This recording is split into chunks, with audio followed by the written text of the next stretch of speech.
The notification sound from my phone at 11:47 p.m. would change both our lives forever, but I had no idea that posting a 30-second video of my 35-year-old son Kevin sobbing over his ex-girlfriend would turn me into a social media sensation with 3 million followers and a six-figure income from brand partnerships. What started as a moment of petty revenge against the ungrateful man-child who had just told me I was too old to understand technology became the foundation for the most empowering transformation of my 58 years on this planet. Within 6 months, that viral video would not only humble my arrogant son, but launch my career as Savage Mom Linda, the internet's favorite no-nonsense mother who built $1 million personal brand by calling out entitled adult children and their ridiculous behavior. The son who thought he could dismiss me as a technologically clueless old woman was about to learn that his biggest mistake wasn't underestimating social media, it was underestimating his mother.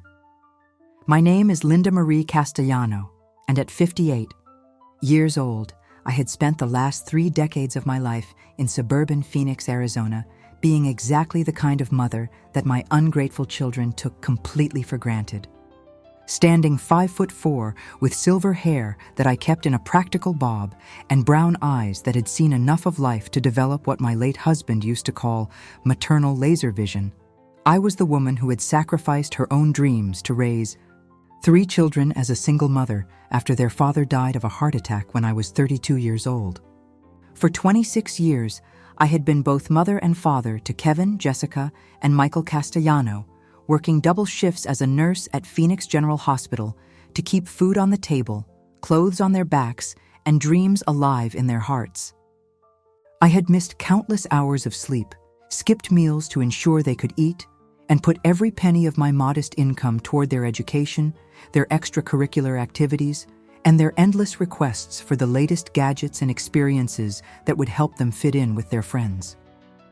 Kevin, my oldest at 35, had grown into the kind of man who moved back into my house after his divorce 2 years earlier, claiming he needed time to figure himself out while paying no rent, contributing nothing to household expenses, and treating my home like his personal hotel with maid service included. Jessica, 33, lived in Los Angeles pursuing her dream of becoming an actress, while I continued to supplement her income with monthly checks, because her part-time job at a boutique wasn't enough to cover her basic needs in such an expensive city.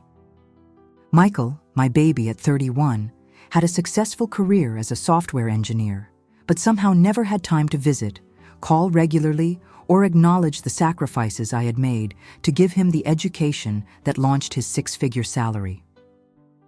The stakes that Thursday evening couldn't have been higher, though I didn't realize it at the time. I had been feeling increasingly invisible and undervalued, watching my children live their adult lives as if I existed solely to provide emotional labor, financial support, and unconditional acceptance of their poor decisions. My nursing career had ended 8 months earlier when hospital budget cuts eliminated my position after 34 years of dedicated service.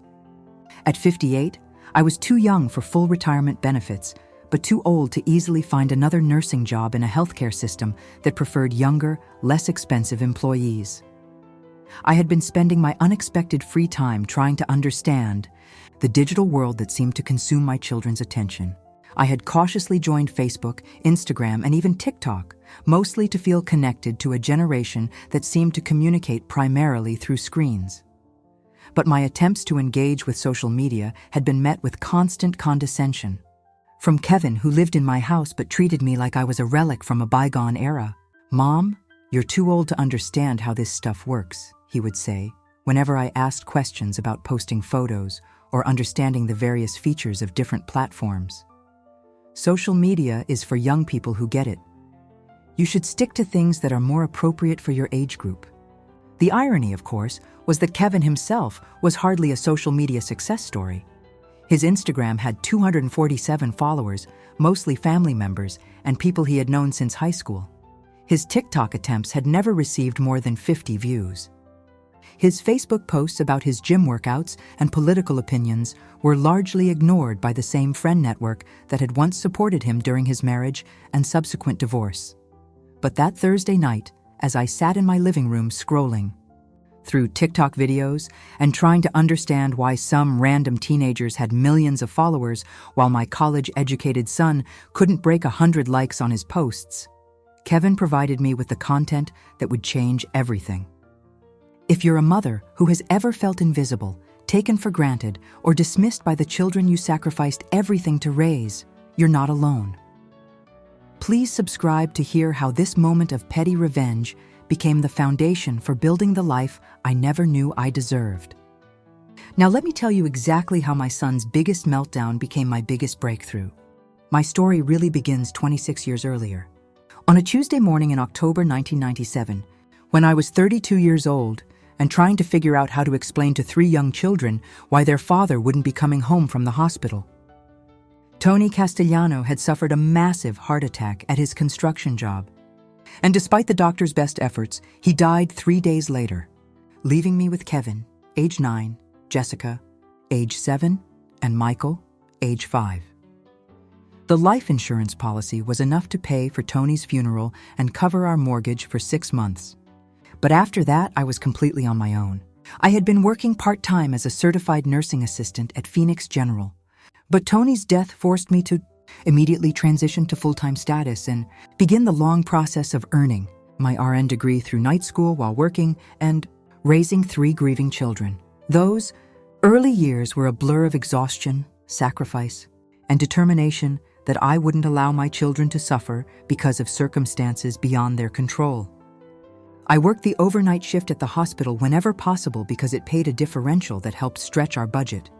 Then came home to make breakfast, get the kids ready for school, and try to sleep for a few hours before picking them up and helping with homework. When Kevin expressed interest in playing Little League Baseball, I found the money for his equipment and never missed a game, even when I had worked a 12-hour shift the night before. When Jessica wanted to take dance classes, I picked up extra shifts to pay for lessons, costumes, and competition fees, driving her to practices and recitals while fighting off sleep deprivation. When Michael showed aptitude for computers in elementary school, I saved for months to buy him a used desktop system that would help him explore his interests. By the time Kevin reached high school, I had established a pattern that would define the next 2 decades of my life. Whatever my children needed, I would find a way to provide, regardless of the personal cost. Kevin wanted to play football, so I bought his equipment and attended every game, cheering from the stands in my scrubs when I had to come directly from work. Jessica dreamed of being homecoming queen, so I worked extra shifts to pay for her dress, hair, and makeup. Michael joined the robotics club, so I found the money for components and transportation to competitions. College was where my sacrifices really intensified. Kevin chose Arizona State University, and despite receiving some financial aid, the costs of tuition, room, board, and living expenses stretched my nursing salary to its absolute limits. I took out Parent Plus loans that I'm still paying off today, worked overtime whenever it was available, and lived on a diet of peanut butter sandwiches and instant ramen so that Kevin could have the full college experience. Jessica followed 2 years later, choosing to pursue theater arts at ASU, a program that required expensive voice lessons, acting workshops, and showcases that consumed every penny I could scrape together. Michael, the academic star of the family, earned a partial scholarship to study computer science, but even with his financial aid, the costs of his education meant that I was working 70-hour weeks and had no social life beyond my children's needs. The pattern continued after they graduated. Kevin struggled to find his footing in the job market, moving through a series of entry-level positions while I supplemented his income to help him afford his own apartment. Jessica moved to Los Angeles to pursue acting, and I began sending monthly checks to help cover her rent in an expensive city where her part-time retail job barely covered her basic needs. Michael thankfully found success in the tech industry, but his demanding career meant that he had little time for family relationships. In 2021, when Kevin's marriage to his college girlfriend Amanda fell apart after 8 years, he moved back into my house, claiming he needed time to heal and figure out his next steps. At 56, I suddenly found myself living with a 33-year-old man who treated my home like a hotel, leaving dirty dishes in the sink, never cleaning the bathrooms, and bringing dates over without asking if it was convenient. The breaking point came 8 months earlier when I lost my nursing job due to hospital budget cuts. After 34 years of dedicated service, including working through the COVID pandemic when many healthcare workers quit or retired, I was informed that my position had been eliminated as part of a workforce optimization initiative. At 57, I was too young for full retirement benefits, but too old to easily find another nursing position in a field that increasingly preferred younger, less expensive employees. For the first time in my adult life, I had time to reflect on what I had accomplished and what I had sacrificed. I had successfully raised 3 children as a single mother, putting them through college and launching their adult lives. But I had no savings for retirement, no hobbies or interests outside of my children's needs, and no clear sense of who I was beyond being somebody's mother. I had tentatively begun exploring social media as a way to connect with old friends and understand the digital world that seemed to dominate my children's attention. I joined Facebook first, then Instagram, and finally TikTok, mostly to see what my children were posting and to feel less disconnected from their daily lives. But my attempts to engage with social media were met with constant condescension from Kevin, who seemed to view my technological curiosity as both pathetic and inappropriate for someone my age. "Mom, why are you even on Instagram?" he would ask when he saw me taking photos of my garden or the meals I cooked. "That's for young people. You don't understand how it works." When I asked him to help me figure out how to use certain features or understand why some posts got more engagement than others, his response was always the same. "You're too old to get this stuff. Social media is complicated. You should stick to things like Facebook where other old people hang out." The dismissive attitude was particularly galling because Kevin himself was hardly a social media success. His Instagram posts about his workouts and his philosophical thoughts about life rarely received more than 20 likes, mostly from family members and high school acquaintances who felt obligated to show support. His attempts at TikTok videos had been complete failures, with most receiving fewer than 50 views. But Kevin's condescension wasn't limited to social media. He had developed a pattern of treating me like I was intellectually inferior, explaining basic concepts as if I were a child, correcting my pronunciation of words I had been using correctly for decades, and dismissing my opinions about everything from politics to popular culture as outdated and irrelevant.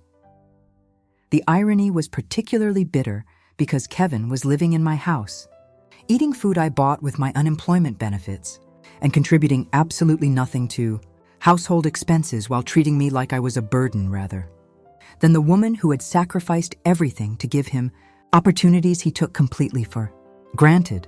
Jessica's attitude wasn't much better. During our weekly phone calls, she would complain about her struggles in Los Angeles while never acknowledging that I was still sending her money every month, despite being unemployed myself.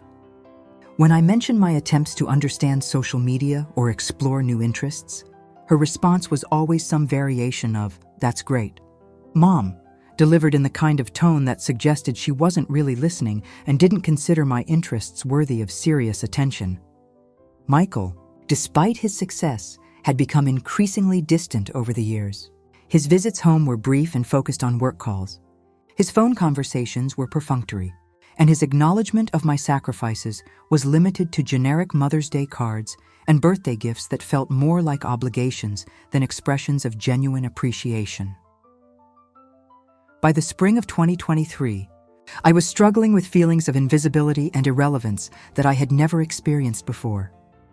The children I had devoted my entire adult life to supporting seemed to view me as a relic from their past rather than a person with her own thoughts, dreams, and potential for growth.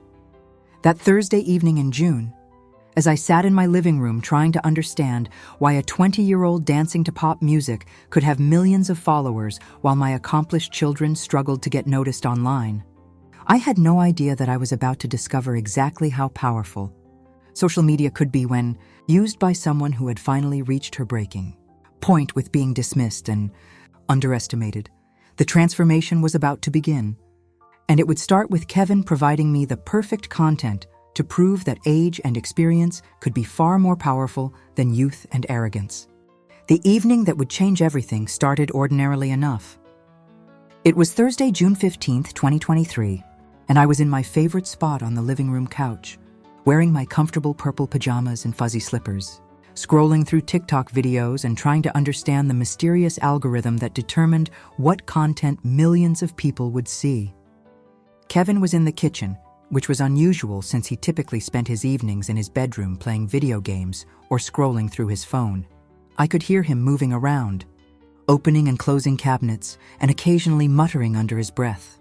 At first, I assumed he was looking for something to eat, which wouldn't have been unusual since Kevin had never learned to cook and typically survived on takeout, frozen meals, and whatever leftovers I prepared.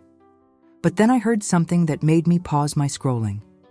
Kevin was talking to someone, and his voice had the kind of emotional intensity that I hadn't heard since he was a teenager dealing with high school drama.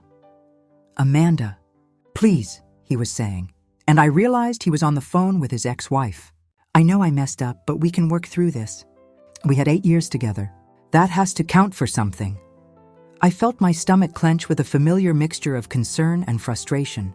Kevin and Amanda had been divorced for 2 years, and their marriage had ended because of Kevin's inability to maintain steady employment, his tendency to make major financial decisions without consulting his wife, and his general refusal to take responsibility for his actions. Amanda had been patient for years, but eventually, she had reached her breaking point and filed for divorce.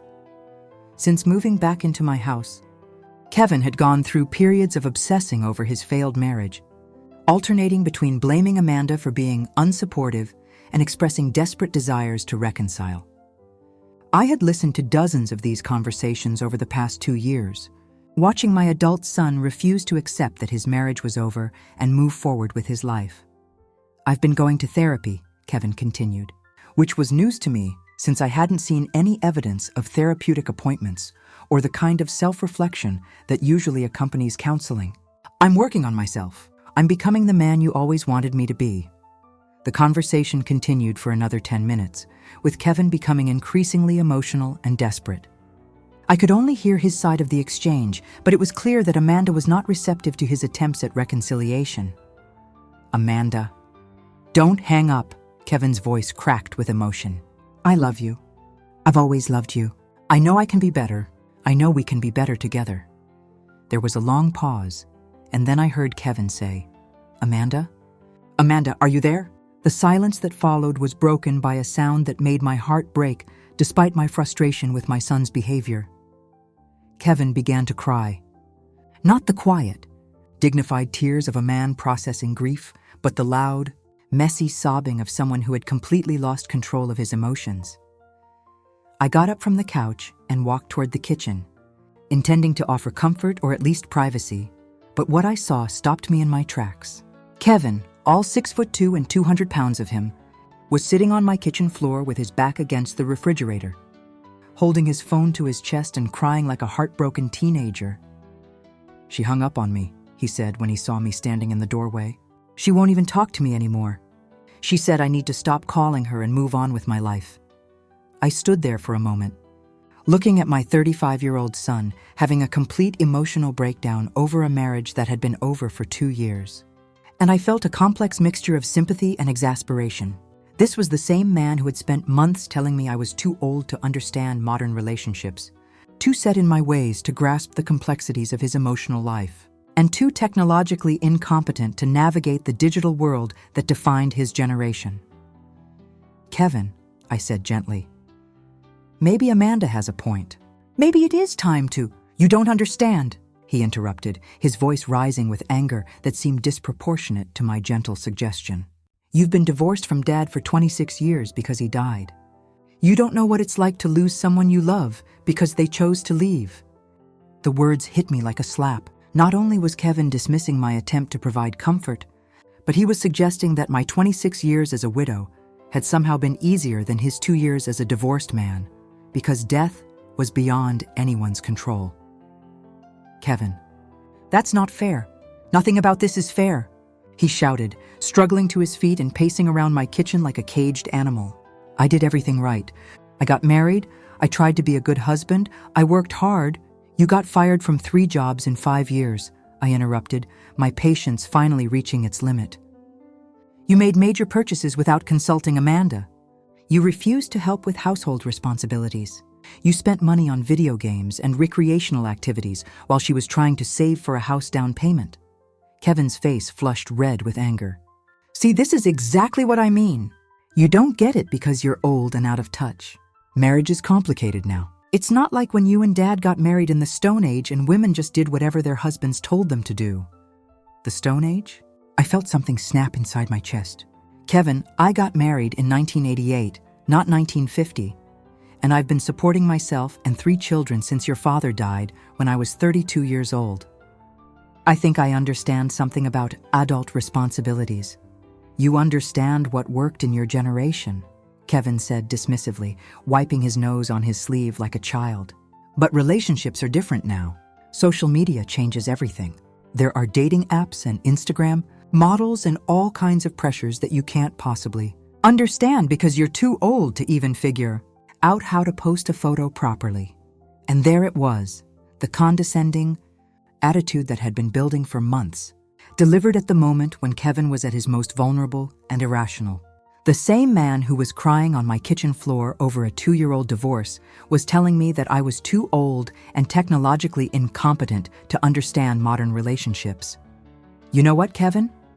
I said, my voice steady despite the rage building inside me. You're right. I am too old to understand how a 35-year-old man can spend 2 years living in his mother's house, contributing nothing to household expenses, and then have a meltdown because his ex-wife won't take him back. That's not what this is about. That's exactly what this is about. You want to talk about social media and modern relationships? Let me tell you what I understand. I understand that a grown man who cries on the kitchen floor because a woman who divorced him 2 years ago won't answer his phone calls probably shouldn't be giving anyone advice about age-appropriate behavior. Kevin stared at me with an expression I had never seen before, not just anger, but genuine shock that I had finally pushed back against his condescension. Mom, I'm going through a really hard time right now. You've been going through a hard time for 2 years, Kevin. And during those 2 years, you've been living in my house, eating my food, using my utilities, and treating me like I'm too stupid to understand basic concepts. Well, here's something I understand.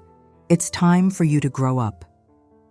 Kevin's expression shifted from shock to something that looked almost like hatred.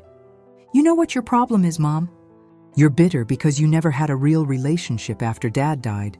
You're jealous because I actually loved someone enough to fight for her. The words were designed to hurt, and they succeeded. But they also did something Kevin hadn't intended. They crystallized my understanding of exactly who my son had become and how little respect he had for the woman who had sacrificed everything to give him opportunities he had consistently wasted. Get out of my kitchen, I said quietly. What? Get out of my kitchen. Go to your room, go for a walk, go anywhere you want. But get out of my sight before I say something we'll both regret.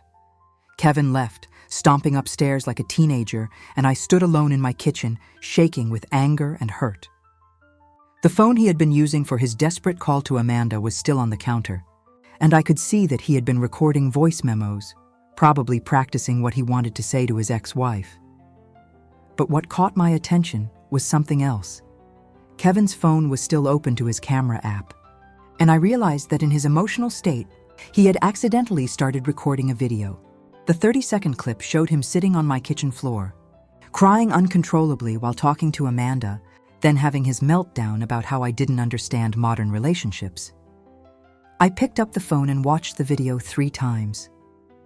There was my 35-year-old son, the man who had spent months telling me I was too old for social media, having a complete emotional breakdown that he had accidentally recorded himself. The petty revenge that followed wasn't planned or calculated. It was the spontaneous reaction of a woman who had finally reached her breaking point with being dismissed, condescended to, and treated as if her decades of life experience were worthless.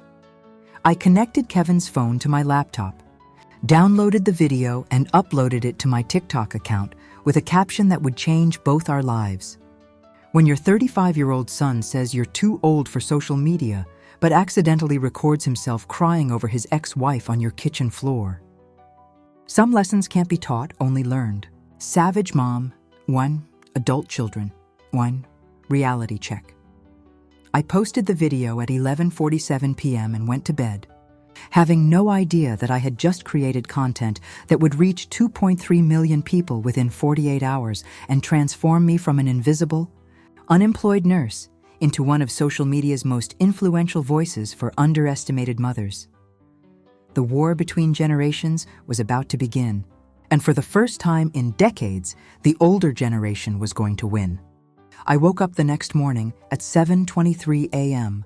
to the sound of my phone buzzing with notifications so continuously that it sounded like an angry hornet was trapped inside my nightstand drawer. Still groggy and wearing my old flannel pajamas, I reached for the phone expecting to see maybe a few likes on the video I had posted the night before, my previous TikTok.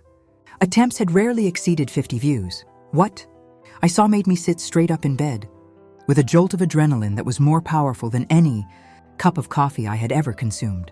The video had 847,000 views, 156,000 likes, and over 23,000 comments. My follower count had jumped from 127 to over 15,000 overnight, and the numbers were climbing so fast I could watch them increase in real time. My hands were shaking as I scrolled through the comments, which ranged from supportive, "This mom is my hero," to shocked, "I can't believe she actually posted this," to absolutely brutal toward Kevin, 35 and crying on mommy's kitchen floor. "Sir, this is embarrassing." But the comment that made my stomach drop was from a username I recognized, Kevin C. Phoenix. "Mom, what the hell did you do? Delete this right now." I stumbled out of bed and walked to Kevin's room, still in my pajamas and holding my phone like it was a weapon. I knocked on his door, and when he opened it, his face was flushed with anger and humiliation in a way that I had never seen before. "Mom, you have to delete that video right now," he said without any greeting or acknowledgement of what had transpired the night before. "Do you have any idea what you've done?" "I posted a 30-second video on my TikTok account," I said, surprised by how calm my voice sounded despite the chaos of emotions swirling inside me. "The same TikTok account that you've spent months telling me I was too old to understand. This is not the time for jokes. My friends are seeing this. People from work are seeing this. Amanda might see this. Kevin, you recorded yourself accidentally. I just shared what you created. You violated my privacy. You humiliated me in front of thousands of people. This could ruin my reputation, my career, my chances of getting back together with Amanda." I looked at my son, who was wearing yesterday's clothes and appeared to have slept very little. And I felt something I hadn't experienced in our relationship before. Complete indifference to his emotional distress. "Your reputation?" I asked. "Kevin, what reputation? You're a 35-year-old man living in his mother's house, unemployed for the past 4 months, who spent last night crying on the kitchen floor over a 2-year-old divorce. What exactly are we protecting here?" Kevin's face went pale, then flushed red again. "You don't understand what social media can do to someone's life. This could follow me forever. Employers could see this. Dates could see this. This could destroy my future. The same social media that I'm too old to understand? This is not a game, Mom. This is my life you're messing with." I held up my phone, which was still buzzing with notifications. "Kevin, in the past 8 hours, this video has been seen by almost 1 million people. I've gained 15,000 followers. I'm getting messages from brands asking about partnership opportunities. People are calling me Savage Mom Linda and asking for advice about their own adult children." Kevin stared at me in shock. "What are you talking about?" "I'm talking about the fact that the social media platform you said I was too old to understand has just given me more attention and validation in one night than I've received from my own children in the past 5 years. Mom, please, I'm begging you, delete the video. I'll apologize for what I said last night. I'll help more around the house. I'll get a job. Just please delete the video." For a moment, I felt the familiar tug of maternal instinct that had governed my decisions for 35 years. Kevin was my son. He was clearly distressed, and he was asking for my help. The old Linda would have immediately deleted the video, apologized for embarrassing him, and probably made his favorite breakfast to help him feel better. But the new Linda, the one who had spent the night reading thousands of comments from people who were cheering for her boldness and sharing their own stories of being dismissed by ungrateful adult children, had a different response. "No," I said simply. "No? I'm not deleting the video, Kevin. You spent months telling me I didn't understand social media, modern relationships, or anything relevant to your generation. Well, it turns out I understand enough to create content that nearly 1 million people found interesting, engaging, and worth sharing." Kevin's expression shifted from pleading to angry. "You're doing this to get back at me for what I said last night." "I'm doing this because what I posted was honest, authentic, and apparently resonated with a lot of people who are tired of being treated like they're irrelevant by their own children." "Mom, you don't understand what you're dealing with. Social media is dangerous. People are cruel. This could get completely out of control." "You mean the same social media you've been using for years to post gym selfies that get 12 likes? The same social media where you've been desperately trying to get Amanda's attention for 2 years? That social media?" Kevin was quiet for a long moment, and when he spoke again, his voice had a tone I had never heard before, not anger or pleading, but something that sounded almost like fear. "Mom, what if Amanda sees this video? What if she does? She'll think I'm pathetic. She'll never want to get back together if she sees me crying like that." I looked at my son, this grown man who was still clinging to fantasies about reconciling with a woman who had clearly moved on with her life, and I felt something that surprised me, pity mixed with profound disappointment. "Kevin, Amanda divorced you 2 years ago. She's asked you to stop calling her. She's moved on with her life. The only person who doesn't understand that your marriage is over is you." "That's not true." "It is true. And you know what? Maybe seeing this video will actually help both of you. Maybe Amanda will finally understand that you need professional help to process your divorce and move forward. Maybe you'll finally understand that a 35-year-old man having a breakdown on his mother's kitchen floor is not normal or healthy behavior." Kevin stared at me with an expression that I couldn't interpret. "I can't believe you're doing this to me." "I'm not doing this to you, Kevin. I'm doing this for me. For the first time in 35 years, I'm prioritizing my own needs and my own opportunities over your comfort and convenience." "What opportunities?" "It's just a stupid viral video. It'll be forgotten in a week." I showed him my phone screen, where the notification count had continued to climb. "Kevin, I've gained 3,000 more followers just while we've been talking. I have 17 companies that have already reached out about sponsorship deals. I have people asking me to write a book, do podcast interviews, and create more content about dealing with entitled adult children." Kevin's face went white. "You're going to make more videos about me?" "I'm going to make videos about whatever I think will be interesting and helpful to my audience." "Your audience?" "Mom, you don't have an audience. You have people laughing at our family drama. Maybe some of them are laughing, but most of them are relating. Do you know how many comments I've gotten from mothers who say they feel invisible and unappreciated by their adult children? Do you know how many people are thanking me for showing them that it's okay to set boundaries with ungrateful family members?" Kevin sank onto his bed and put his head in his hands. "This is a nightmare. For you, maybe. For me, it's the first time in years that I've felt like I matter to anyone. You matter to us? Mom, you know that." I looked at Kevin, who was now trying to manipulate me with guilt after months of treating me like I was irrelevant, and I felt the last vestiges of my maternal guilt evaporate. "Do I, Kevin? Because for the past 2 years, you've lived in my house without paying rent, eaten my food without contributing to groceries, used my utilities without offering to help with bills, and treated me like I was your personal maid and emotional support system. When's the last time you asked me how I was doing? When's the last time you showed interest in my life, my feelings, or my goals?" Kevin was quiet. "When's the last time you thanked me for letting you live here rent-free? When's the last time you acknowledged that I'm still sending money to your sister every month, even though I'm unemployed? When's the last time you treated me like I was a person with my own thoughts and feelings, instead of just your mother who exists to solve your problems?" That's not fair. It's completely fair. And you know what's really not fair? The fact that it took me humiliating you on social media for you to actually have a conversation with me that lasted longer than 30 seconds. Kevin looked up at me with an expression that was part anger, part hurt, and part something that might have been the beginning of self-awareness. "So what happens now? You're just going to become some kind of social media star by making fun of your own children?" I'm going to explore an opportunity that fell into my lap because I finally stood up for myself. Where that leads, I have no idea.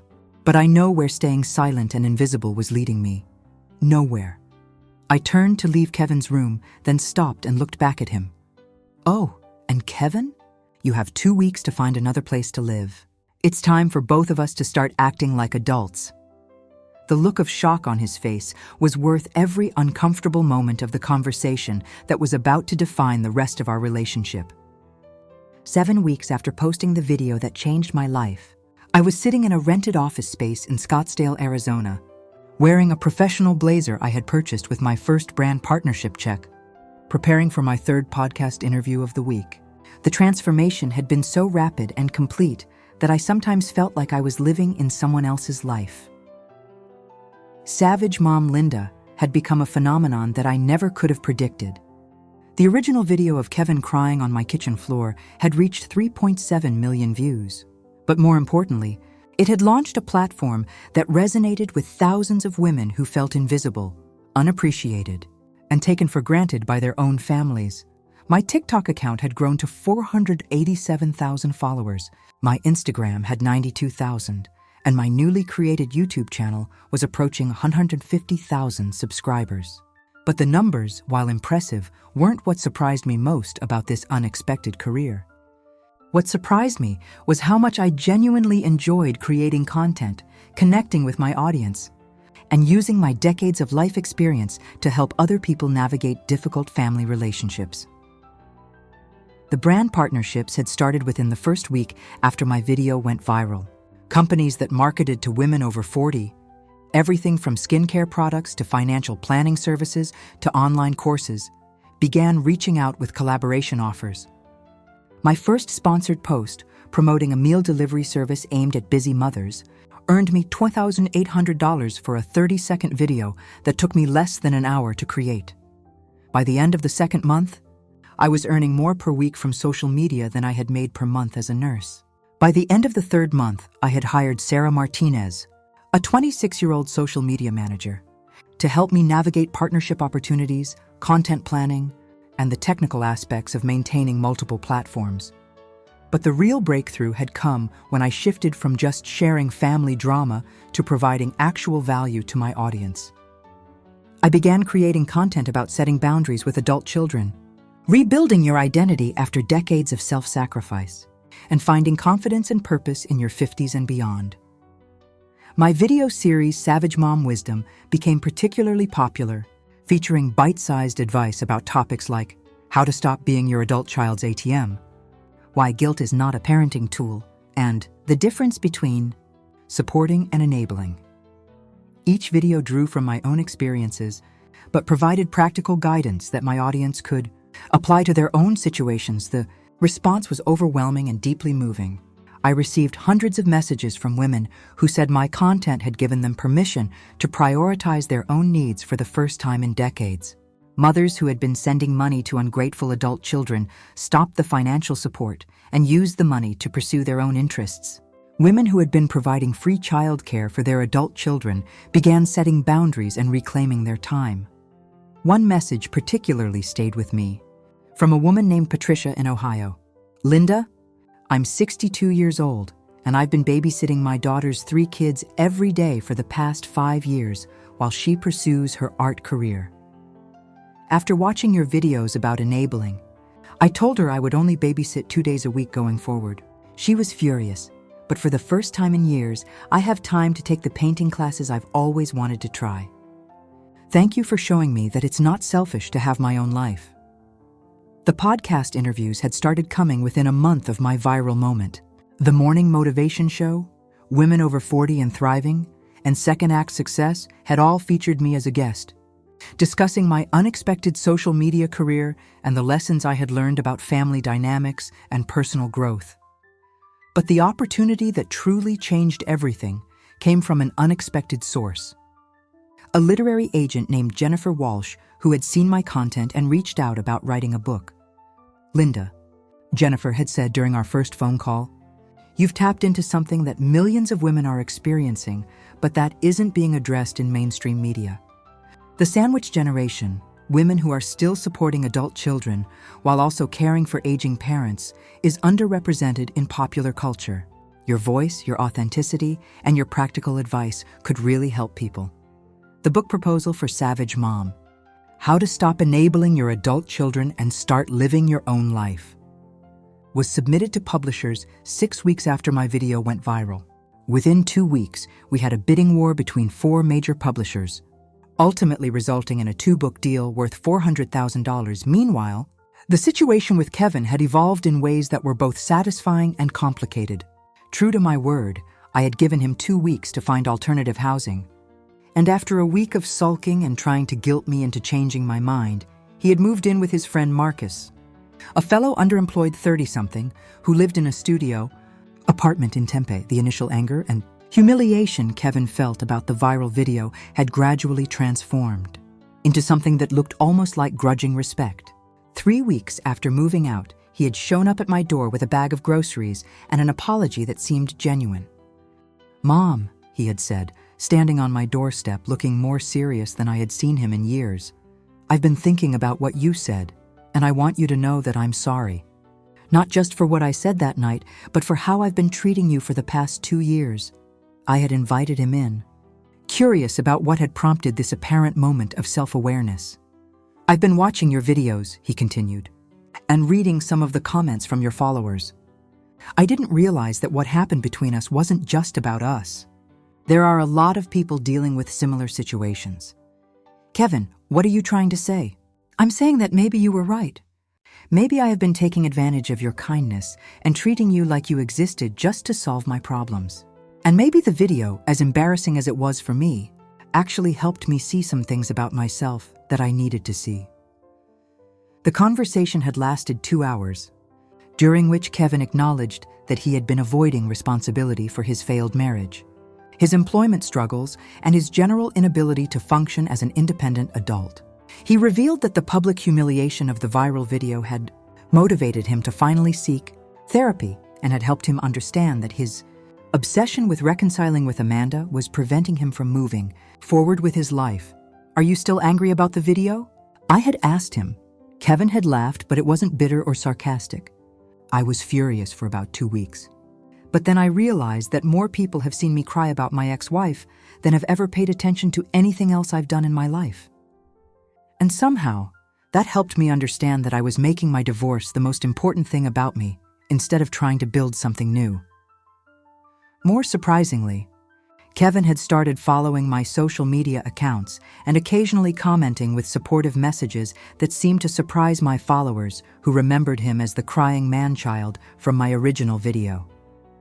His comment on my video about taking responsibility for your own happiness had received over 500 likes. My mom is right.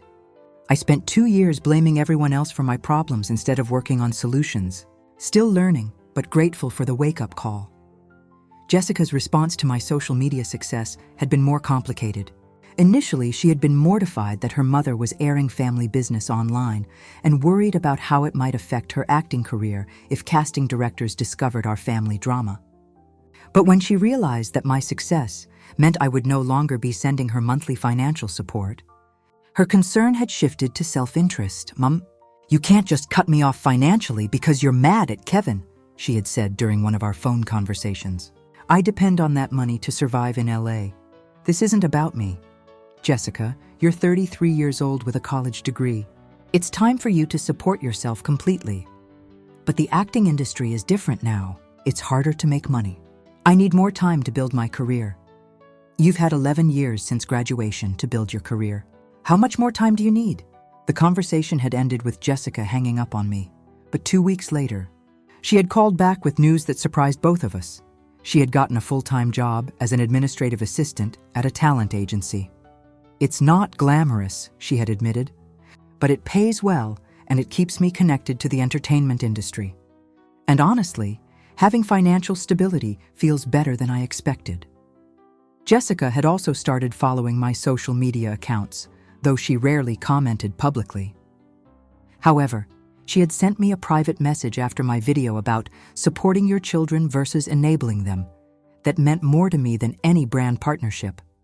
"Mom, I didn't realize how much pressure I was putting on you to fund my dreams. I'm sorry. I'm proud of what you're building.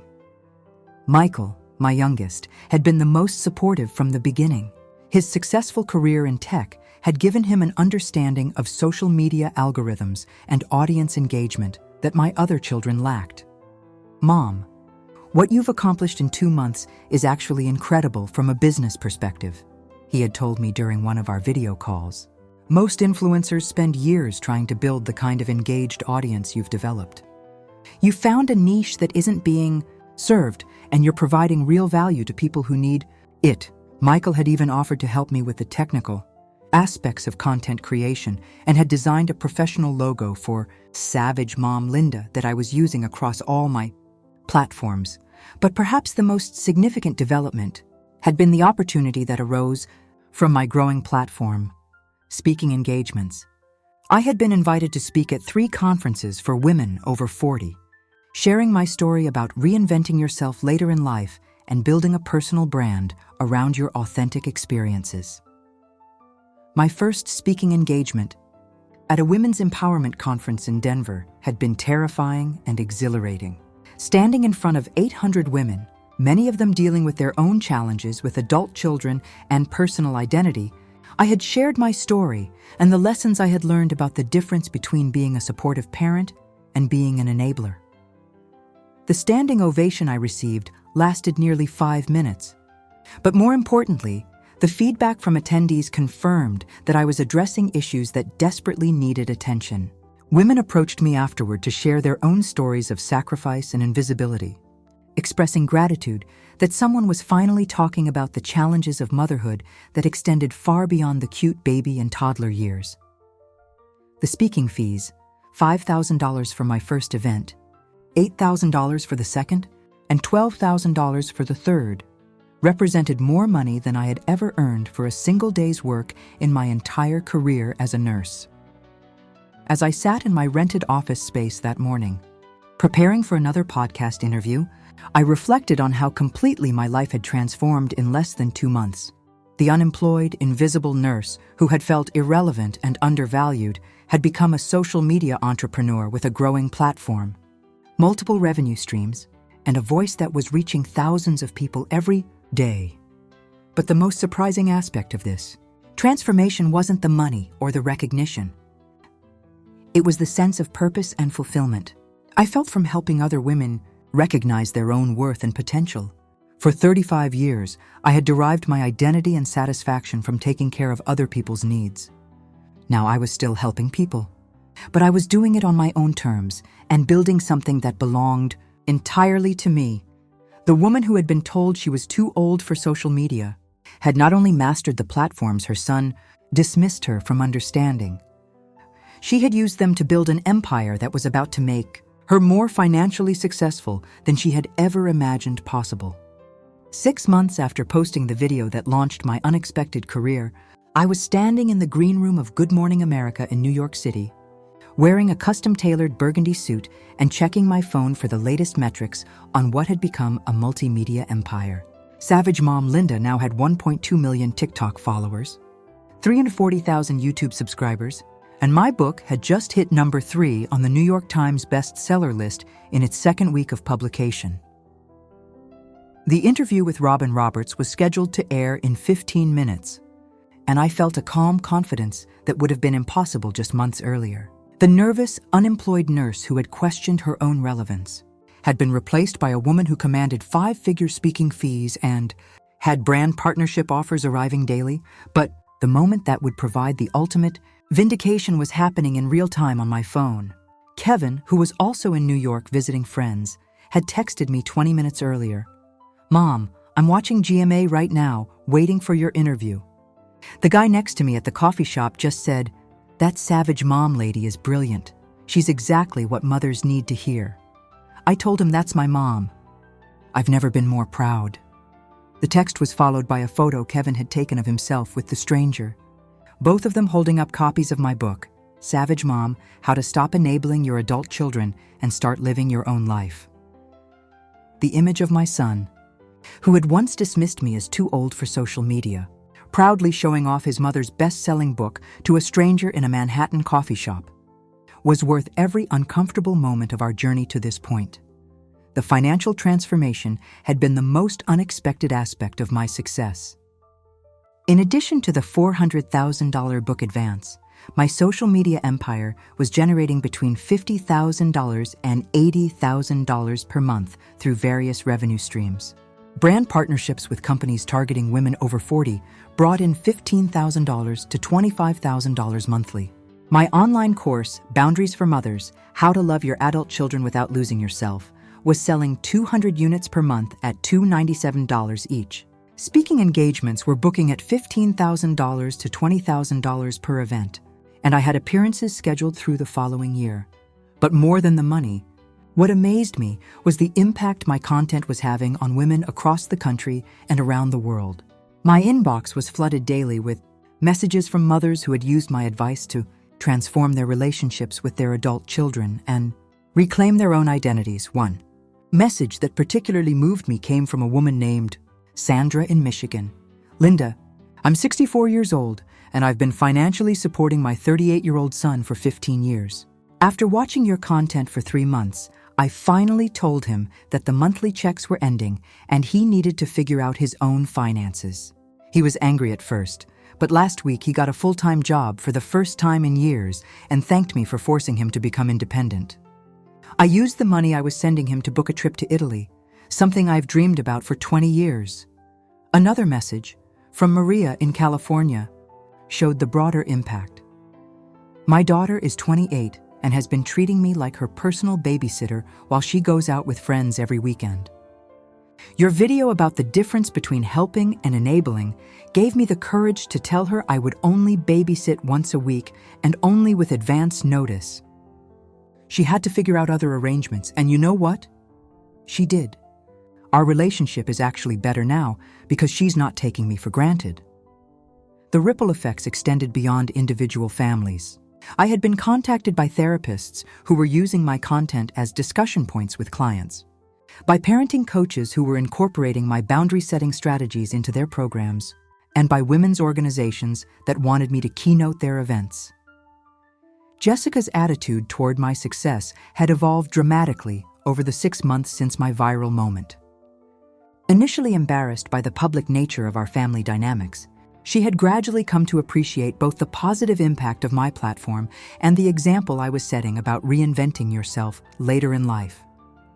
"Mom," she had said during our most recent phone call, "I need to apologize for how I reacted when your video first went viral. I was worried about how it would affect me, but I didn't consider what an amazing opportunity it was for you. Watching you build this entire business from scratch has been incredible and inspiring." More importantly, Jessica had used the end of her monthly financial support as motivation to pursue more stable career opportunities. She had been promoted to a coordinator position at the talent agency and had started auditioning for commercials and smaller roles that provided additional income. For the first time since college, she was completely financially independent. "I actually feel more confident about my acting career now that I'm not depending on it to pay my bills," she had told me. "Having a steady income has eliminated the desperation that was making me accept any opportunity, even bad ones. Now I can be more selective and strategic about the roles I pursue." Michael continued to be supportive and proud, often sharing my content on his own social media accounts and introducing me to his colleagues as my mom, the social media entrepreneur. His pride in my accomplishments was evident and meaningful, especially since his own success in tech gave him an understanding of how difficult it was to build an audience and maintain engagement. But the most satisfying transformation had been in my relationship with Kevin. The man who had once dismissed me as too old for social media had become one of my most vocal supporters, regularly commenting on my posts with thoughtful responses that added value to the conversations I was starting. Kevin had used the wake-up call of his viral humiliation to make genuine changes in his life. He had found a steady job as a project coordinator for a construction company, moved into his own apartment, and most importantly, had finally stopped obsessing over his failed marriage with Amanda. "Mom, I want you to know that as embarrassing as that video was initially, it was exactly what I needed. he had told me during a recent visit. I was stuck in this cycle of self-pity and blame. And seeing myself from the outside, literally, seeing how pathetic I looked, crying on your kitchen floor, made me realize that I had to take responsibility for my own happiness. Kevin had also started dating again, approaching relationships with a maturity and self-awareness that had been completely absent during his marriage. His new girlfriend, Sarah, was a 33-year-old teacher who appreciated his emotional growth and didn't seem fazed by his internet fame as the crying son from the Savage Mom video. Honestly, Sarah had told me when Kevin brought her to dinner. When he showed me the video and explained what happened, I was impressed that he could laugh about it and talk about what he learned from the experience. That level of self-reflection is really attractive. The interview with Robin Roberts went better than I had hoped. We discussed my unexpected journey from unemployed nurse to social media entrepreneur, the importance of setting boundaries with adult children, and the broader cultural conversation about women rediscovering their purpose and identity in their 50s and beyond. Linda, what would you say to other women who feel invisible or taken for granted by their own families? Robin asked. I would say that your worth is not determined by how much you sacrifice for other people, I replied. For 35 years, I believed that being a good mother meant putting everyone else's needs before my own.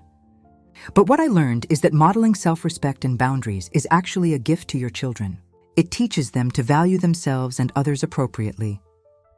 The interview aired to over 4 million viewers, and by the afternoon, my social media accounts had gained another 50,000 followers across platforms. More importantly, the exposure led to 3 new book deals, including a proposal for a series about women reinventing themselves at different life stages. That evening, I returned to my hotel room and video called with all 3 of my children. Kevin joined from his apartment in Phoenix, Jessica called from her new place in LA, and Michael connected from his home in Seattle. Mom, we watched the interview together, Michael said, and we wanted to tell you how proud we are of what you've accomplished. More than that, Jessica added, we wanted to apologize for taking you for granted for so many years. Watching you build this career and help so many other women has made us realize how much we underestimated you. Kevin nodded in agreement. Mom, 6 months ago, I thought I was teaching you about social media and modern life. Now I'm learning from you about resilience, authenticity, and what it means to create value for other people. You've become the kind of person I want to be. The conversation lasted over an hour, during which my children shared their own growth and changes over the past 6 months. What struck me most was how our family dynamics had fundamentally shifted. Instead of me constantly giving and them constantly taking, we were now having reciprocal conversations where they asked about my goals, supported my ambitions, and treated me as an individual with my own interesting and valuable experiences. As I ended the call and prepared for bed, in my suite at the Plaza Hotel, a luxury I was paying for with money I had earned from my own business, I reflected on the complete transformation of my life and relationships. The unemployed nurse who had felt invisible and irrelevant had become a best-selling author, successful entrepreneur, and influential voice for women who had been convinced their best years were behind them. The woman who had been told she was too old for social media had built a platform that was reaching millions of people and generating more income than she had ever imagined possible. But perhaps most importantly, the mother who had been taken for granted by her adult children had earned their genuine respect and admiration by finally respecting and valuing herself. The son who had accidentally provided the content for my viral breakthrough had become my biggest supporter and had used his own humiliation as motivation for genuine personal growth. The transformation hadn't just been mine. It had been our entire family's journey from dysfunction to mutual respect and healthy boundaries. As I looked out at the Manhattan skyline from my hotel window, I felt grateful for the moment of petty revenge that had accidentally launched the most fulfilling chapter of my life. Sometimes the best thing that can happen to an underestimated woman is being pushed too far by someone who thought she would never push back. 1 year after posting the 30-second video that changed everything, I stood on the stage of the Kennedy Center in Washington, D.C., delivering the keynote address to the National Conference on Aging and Women's Empowerment.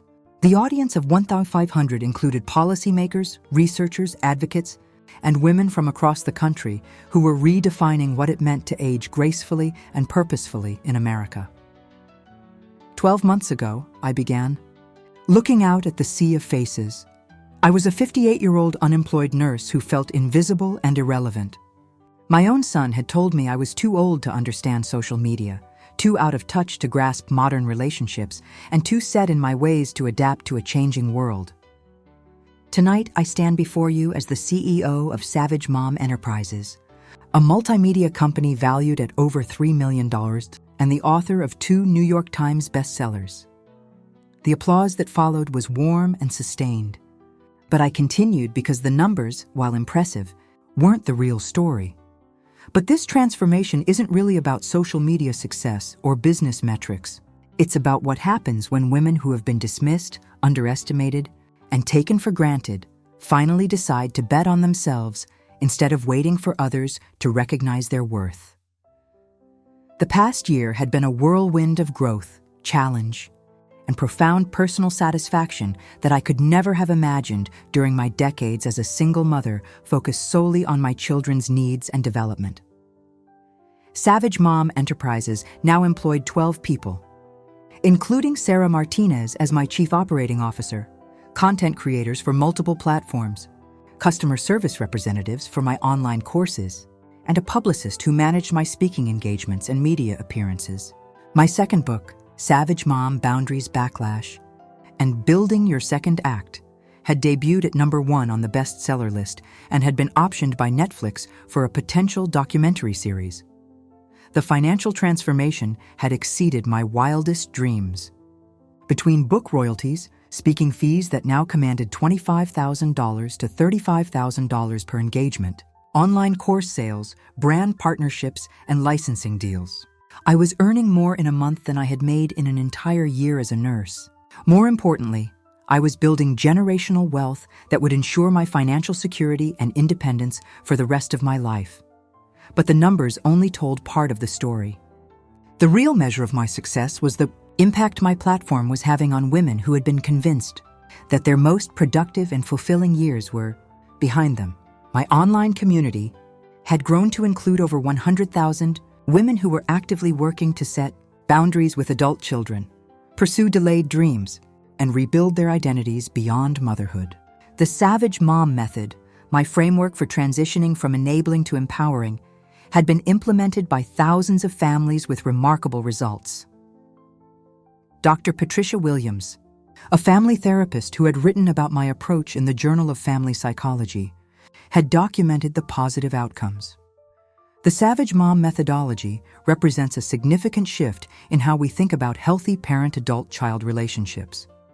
By encouraging mothers to set clear boundaries and prioritize their own development, the approach actually strengthens family bonds and promotes better outcomes for all family members. The research showed that mothers who implemented my boundary-setting strategies reported higher life satisfaction, improved relationships with their children, and increased engagement in personal growth activities.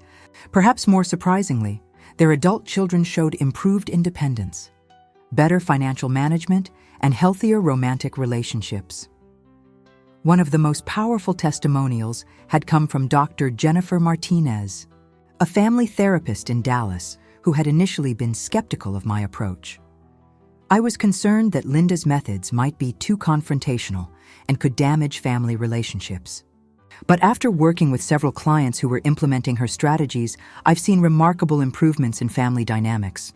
The children of Savage Moms are actually more respectful, more responsible, and more emotionally mature than those whose mothers continue to enable their dysfunction. The platform had also sparked important conversations about ageism, particularly the assumption that women over 50 should become invisible and irrelevant. My success had inspired countless women to pursue social media careers, start businesses, return to school, or simply demand better treatment from family members who had taken them for granted. Jennifer Walsh, the literary agent who had first approached me about writing a book, had become a close friend and advisor. "Linda, what you've accomplished represents something bigger than individual success," she had told me recently. You've created a cultural moment that's giving women permission to prioritize themselves after decades of self-sacrifice. The ripple effects are going to last for generations. My relationship with my children had evolved into something I never thought possible. Genuine friendship based on mutual respect and appreciation. Kevin had not only maintained his personal growth, but had become an advocate for my work, often speaking to other young men about the importance of appreciating their mothers and recognizing the sacrifices previous generations had made. My mom didn't just build a business.